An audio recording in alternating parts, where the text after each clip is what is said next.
Bakit? Ano ba sinabi mo? Ano lang. Magkagalit ako. Hindi mo biling sa ate dyan ang laruan ko. Ano ba sabi mo kay Ate Joy? Kasi meron ka pa laruan. Wala na. Sabi niya wala na? Hindi ako. Tapos? Nagagalit. Tapos, hindi ko bumili. Nagagalit ako. Bakit magagalit daw? Sabi, Sabi niya? ako. Bakit daw siya magagalit? Si Bang, sabi at Choy, pangit ka daw. Pangit ako?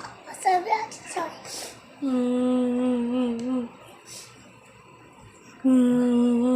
Ano sa cellphone? Kasi yan. Ganun.